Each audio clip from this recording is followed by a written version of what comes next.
Olá, nosso tema de hoje, epilepsia, mitos e verdades. Afeta cerca de 1% da população brasileira. No mundo inteiro, segundo a Organização Mundial da Saúde, são 50 milhões de pessoas com epilepsia.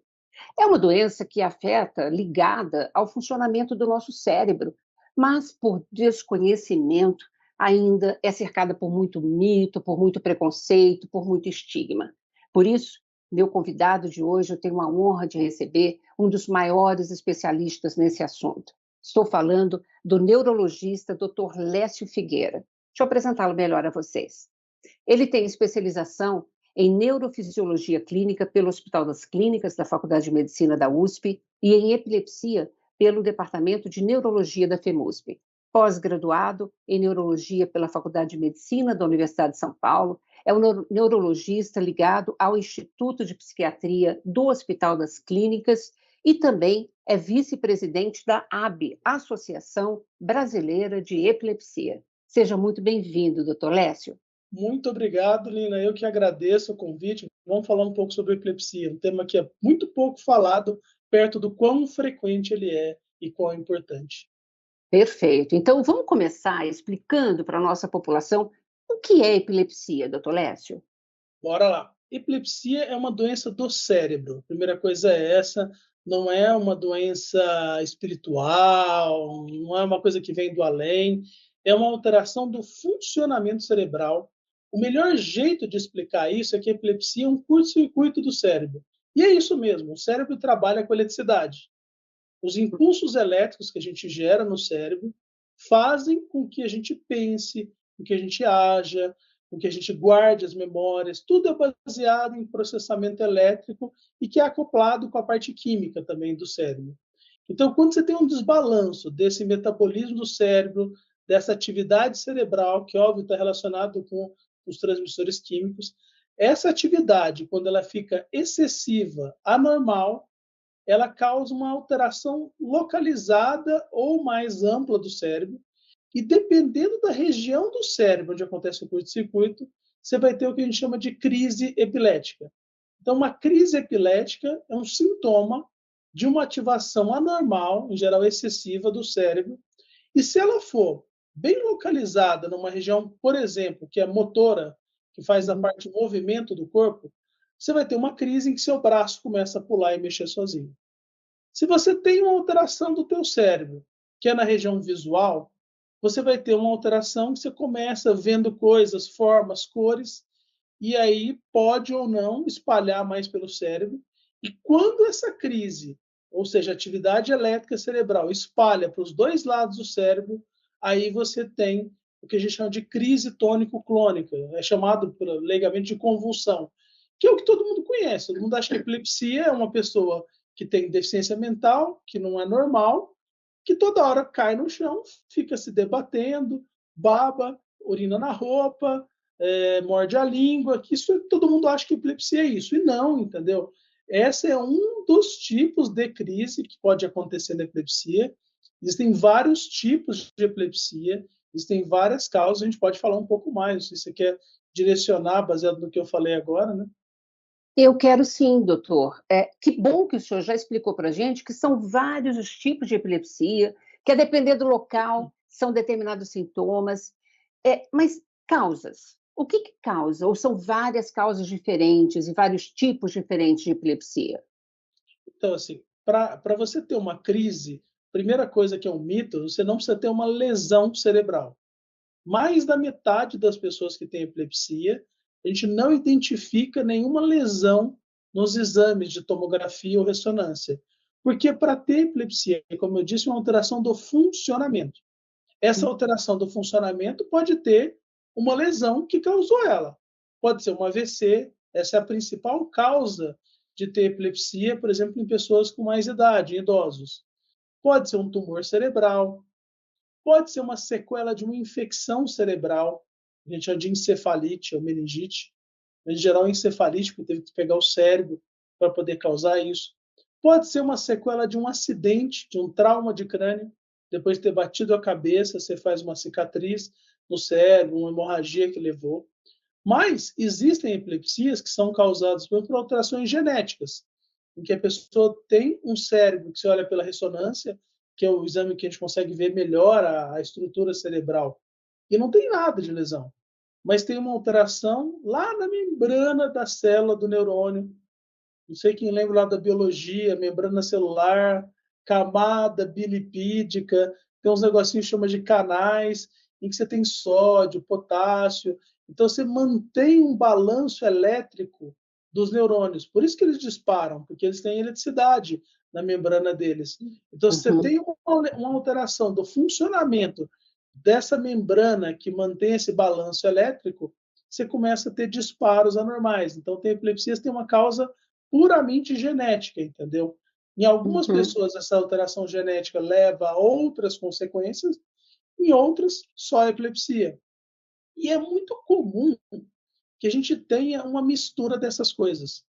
Então, Uhum. existem estudos mostrando, por exemplo, que pessoas tiveram uma hemorragia cerebral. Se ela tem história na família de epilepsia, a Uhum. chance dela ter epilepsia depois dessa hemorragia cerebral é muito maior do que em pessoas que não têm história de epilepsia na família. Ou seja, não é só a lesão do cérebro que está causando a epilepsia. Existe uma predisposição genética que está lá nos seus genes, então, que algumas vezes vem de forma familiar, que quando você tem a lesão, fica mais fácil de desenvolver epilepsia. Enquanto para outros que não têm a história familiar, é mais difícil de acontecer. Ou seja, tem um monte de causa, isso precisa ser Uhum. investigado de pessoa a pessoa para poder entender. A parte genética, como eu falei, é a parte mais nova que a gente tem descoberto mais. Tá. O que a gente mais está acostumado a falar é de lesões cerebrais causando, mas assim, cuidado, porque muitas pessoas têm epilepsia e têm exames normais. Isso é um problema, porque as pessoas têm dificuldade de Hum. entender e até de aceitar. Como é que você está falando para mim que eu tenho Uhum. epilepsia, mas meus exames são normais? Não sei se você entendeu. Essa mensagem é Olha difícil só. para algumas pessoas. Então, assim, Sim. você pode sim ter epilepsia com um exame normal, porque a alteração é do funcionamento. Então, o diagnóstico de epilepsia, voltando, é um diagnóstico clínico.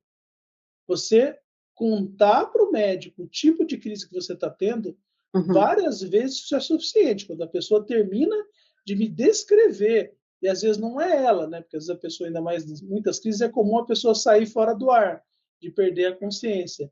Então, às vezes não Tá. é ela me contando, ela me conta às vezes, o que ela sente antes de ter ou depois de ter, mas o familiar, o pai, a mãe, o cônjuge, o companheiro do lado fala, na hora que ela tem, ela faz isso, isso, isso. E hoje em dia tem um negocinho que chama telefone, né? Então, se você pegar Aham. isso aqui e filmar enquanto a pessoa estiver tendo a crise e Uhum. mostrar, é óbvio que nem todos os médicos vão ter toda a experiência para analisar isso, mas Tá. especialistas na área, principalmente neurologistas mais treinados em epilepsia, com um vídeo feito por celular, isso ajuda muito, Nina, a discriminar se é crise, qual tipo de crise, ajuda muito no tratamento e às vezes é até melhor do que os exames, porque os exames vêm normais, Entendi.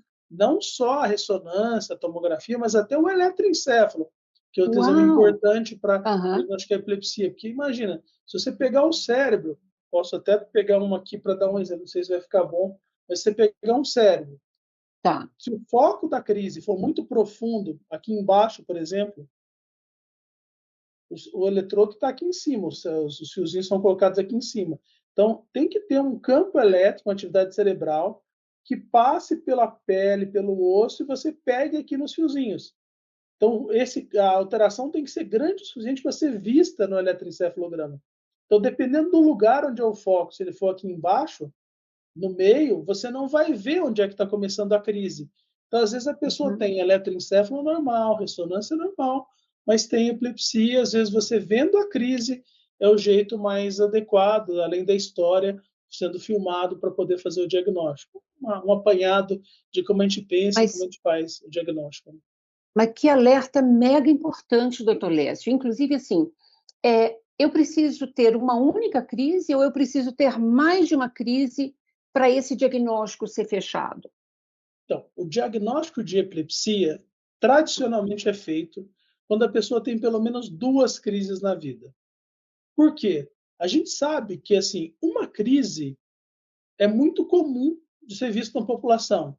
Tem estudos que mostram que até 10% das pessoas vão ter pelo menos uma crise na vida.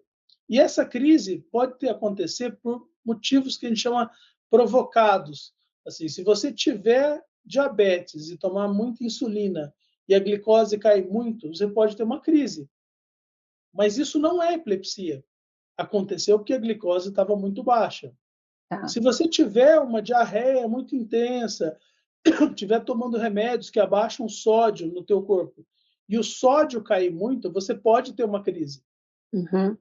Se você tomar alguns tipos de medicamentos, aí são vários, assim, alguns remédios aumentam a chance de ter crise, ainda mais se você tiver uma alteração do funcionamento do rim ou tiver tomando uma dose excessiva. Às vezes excessiva, às vezes não é excessiva na dose que o médico prescreveu, mas para aquela pessoa, para o metabolismo dela, Tá. entendeu? Intoxicar com o remédio. Essas situações, assim, não são epilepsia. A pessoa teve Uhum. crise com um fator que estava causando naquele momento. Então, assim, quando você tem duas crises na vida, Uhum. com mais de 24 horas de intervalo, você observou que se as crises são muito próximas umas das outras, isso não Uhum. aumenta tanto a chance de voltar a ter crise. Então, se tem duas crises, mais de 24 horas de intervalo, sem uma causa muito clara, aí não Tá. vale falar, porque eu fiquei um pouquinho sem dormir, porque eu estava Uhum. estressado. Não, é uma coisa médica, bem Uhum. documentada. Essas alterações que eu estou falando, inclusive dos exames, são alterações graves. Assim, não é um pouquinho de hipoglicemia. Tem que ser Tá. hipoglicemia importante. Não é um pouquinho de hiponatremia, tem que ser hiponatremia importante. Então, se não Uhum. tiver nenhuma dessas causas, isso repetir, a gente sabe que a partir da segunda crise, a chance de vir a terceira, a quarta, a quinta é acima de 60%, 70%. Ah, é Então, bastante. assim, é um Aham. diagnóstico estatístico. Assim. Tá. Existem pessoas que têm duas ou três crises na vida e não vão ter mais? Acontece. Mas é Mas na mais raro. prática é mais Uhum. raro. Na prática, assim, se você tem uma crise na vida, você tem 70% de chance de nunca mais ter crise. Logo, depois de uma única crise, em geral, a gente não trata. Tá.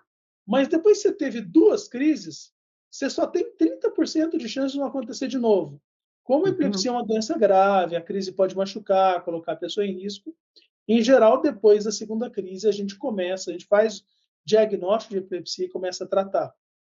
Tá. Existe a possibilidade, só uma coisa a mais, assim, só para Aham. tem pessoas que vão ficar, mas eu não tive tanto, só tive uma crise na vida e o médico falou que eu tenho epilepsia. Sim, hoje em dia a gente faz diagnóstico depois de uma crise. Quando a gente sabe que depois de uma crise, a sua chance de voltar até a segunda, a terceira, a quarta, a quinta é Uhum. tão alta quanto se você já tivesse tido duas ou três. E a gente sabe isso como? Se Hum. você teve uma crise, tem uma lesão na ressonância que é capaz de causar a crise, a gente sabe que está lá o motivo, não sei se entendeu. Então a chance de Claro. voltar a ter de novo é alta. Então, uma crise com uma ressonância, com uma lesão que causa epilepsia, é diagnóstico de epilepsia. Tá. Uma crise com eletroencefalograma mostrando o foco, a predisposição está lá. A gente Tá. também faz diagnóstico de epilepsia. Essas são as principais situações em que só depois de uma crise a gente também faz o Vai. diagnóstico de epilepsia. Nossa, esclarecimento muito preciso. Mas eu vou precisar chamar um rápido intervalo, doutor Lécio, e a gente continua no Combinado. segundo bloco, tá? Você não sai daí, não. Tem muito mais no segundo bloco. Até já. Voltamos hoje falando sobre epilepsia com o especialista neurologista, doutor Lécio Figueira, que é do Instituto de Psiquiatria do HC e também vice-presidente da Associação Brasileira de Epilepsia. Doutor Lécio, podemos reforçar a questão dos tipos de crises dentro da epilepsia? Perfeito, Lina. Acho assim, um ponto importante é que a crise mais conhecida é a convulsão. Todo mundo fala que é a crise tônico-clônica, como eu disse, aquela pessoa que cai no chão, se debate. Inclusive começa assim, a pessoa em geral dá aquele grito no começo, que eu vou até imitar, é meio feio, mas todo mundo identifica bem que assim, como o músculo contrai, toda a musculatura contrai na hora da crise, o ar sai bem apertado do pulmão e faz na hora a pessoa se estica, depois ela cai, se debate, espuma a boca, baba, fica roxa, urina na roupa, depois fica com dor de cabeça, confusa. Isso é a crise tônico-clônica, mas tem vários outros tipos de crise. Tem, por exemplo, crise que a pessoa só tem um choquinho, pula o braço assim, dá uns pulinhos, que chama mioclonia. Tem as crises de ausência, que acontecem mais em criança, que a pessoa dá uma paradinha, fica alguns segundos fora do ar, às vezes dá umas piscadinhas e depois já volta e nem percebe que teve e continua do ponto onde parou. Mas não confundir, porque tem crise em que a pessoa dá uma parada, mas não são crises de ausência. Tem crise que a gente chama de crises focais, com parada comportamental, que o foco é só numa região do cérebro, mas a pessoa dá uma desligada, fica meio com o olhar meio perdido, às vezes olhar meio arregalado, ela faz uma coisa de mexer a boca, mexer as mãos, assim, esfregar, fica meio fora do ar, e às vezes disso ela já volta meio confusa, ou às vezes começa com isso e depois ela vai ficando dura, enrijece e tem a convulsão depois. Então, assim, eu estou dando alguns exemplos de tipos de crise, entendeu?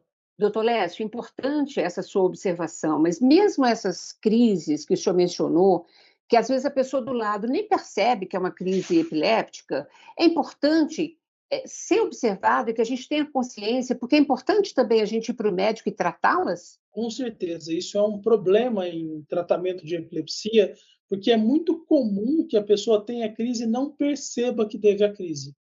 Tem Uhum. um estudo recente que colocou que mais da metade das crises não foram percebidas pelas pessoas com epilepsia. Então, isso é um problema. Às vezes, a família aponta, olha, ele está tendo as ligadas, a pessoa fala, não, não estou, não.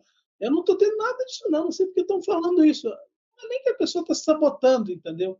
Mas é quem tem, ou algum familiar, de entender isso, que a pessoa não percebe que teve a crise. Então, quando ela não percebe, não é real. Ela não viu, entendeu? E até a hora do celular ajuda também. De novo, vão lá celular, filma as crises, porque fica até mais fácil o médico perceber, e às vezes tem mais crise do que está percebendo. Isso é importante, porque imagina, você está cozinhando, panela quente na frente com fogo.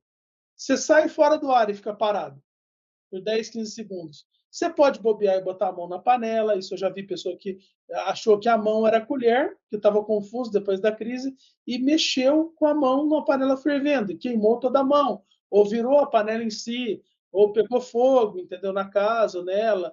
Então, essas crises, se estiver dirigindo, se a pessoa não está, continua dirigindo, que não pode, se está tendo crise, continuar dirigindo. Tem que estar controlado. Para quem tem epilepsia pode dirigir, desde que esteja controlado. Mas se ela está dirigindo e dá uma saída fora do ar por 15, 20 segundos, isso é suficiente para causar um acidente, entendeu? Então tem que tomar Uhum. muito cuidado com essa questão. Doutor Lécio, já que estamos falando de crise, como é que a gente lida se a gente está diante de uma pessoa que tem uma convulsão?